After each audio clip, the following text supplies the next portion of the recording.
This is doctor Gautam. आज इस video में हम बात करेंगे स्ट्रोक पेशेंट को हम कौन से एक्सरसाइज करा सकते हैं और कौन कौन से एक्सरसाइज नहीं करा सकते हैं। तो ये जो देखिए वीडियो में, this is called the wrist extension and a flexion exercise. Wrist का मूवमेंट हो रहा है ये। अगर स्ट्रोक पेशेंट का रिस्ट स्टिफ है या स्पासिटी है, now the exercise of the elbow extension and elbow flexion. Every exercise, this exercise 20 to 30 repetition. Now हम शोल्डर पे काम कर रहे हैं। This is called the shoulder flexion and shoulder extension. जब मैं शोल्डर का फ्लेक्शन कर रहा हूँ तो मैंने एल्बो को फुल्ली एक्सटेंड रखा हुआ है।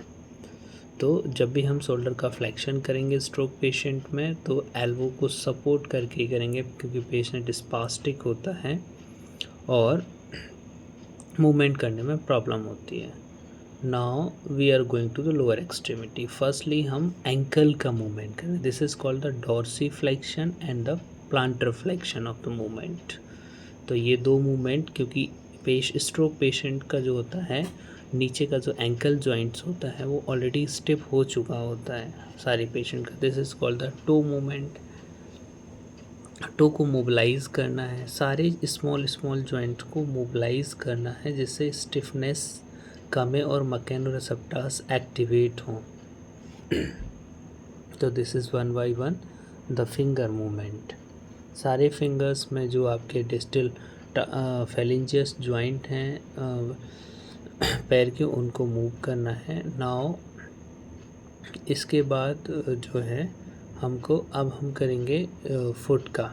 जो हमारा एंकल जॉइंट है, एंकल जॉइंट से जो मूवमेंट कैरी होते हैं इन और out, that is called eversion and inversion movement. अंदर का मूवमेंट भी खोलेंगे और बाहर का मूवमेंट भी खोलेंगे। एंकल जॉइंट्स को प्रॉपरली हम लूज़ करेंगे, क्योंकि पेशेंट की ऑलरेडी स्पासिटी है।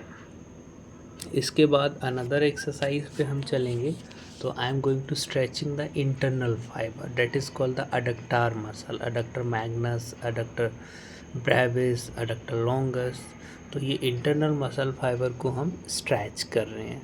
इसके दो मेथड होते हैं। एक तो जो अभी कर रहा हूँ मैं, this is called the one method, and other method is also कि नी को हम फुल्ली स्ट्रेट करके भी कर सकते हैं, वो भी वीडियो में है। तो ये जो अनदर मेथड है इंटरनल फाइबर्स को स्ट्रेच करने का, पहले नी को स्ट्रेट करेंगे, क्योंकि स्ट्रोक पेशेंट की नी ऑलरेडी स्टिफ होती है बहुत ज़्यादा, उसमें स्पासिटी होती है। जैसे ही आप छोड़ोगे वैसे ही पेशेंट बैंड करने की कोशिश करेगा। तो मैंने नी को सपोर्ट किया, और नी को सपोर्ट करने के बाद देन मैं उसको आउटवर्ड लेके जाऊँगा, बाहर की तरफ, अपनी तरफ मैं स्ट्रेच करूँगा पूरे इंटरनल फाइबर्स के लिए। तो this is the another method of internal fibre stretching. और प्रॉपरली सपोर्ट करके करना है, नी को प्रॉपर सपोर्ट करना है। जैसे ही आप नी से हाथ हटाओगे तो पेशेंट्स तुरंत नी को फ्लैक्स कर लेगा।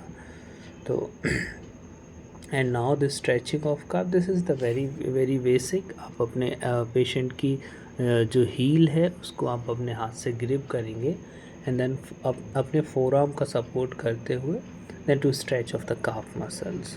तो ये जो है काफ का स्ट्रेचिंग है। स्ट्रोक के पेशेंट्स में, न्यूरोलॉजिकल कंडीशंस के पेशेंट में stretching is more and more important, बहुत ज़्यादा इम्पॉर्टेंट होता है। एंड अदर एक्सरसाइजेस की हम बात करें तो अब हम काफ को हमने स्ट्रेच कर लिया, अब हम चलेंगे हैम्स को स्ट्रेच करने के लिए, क्योंकि हैमस्ट्रिंग भी ऐसे पेशेंट की बहुत ज़्यादा टाइट होती हैं, स्पास्टिक होती हैं पूरी।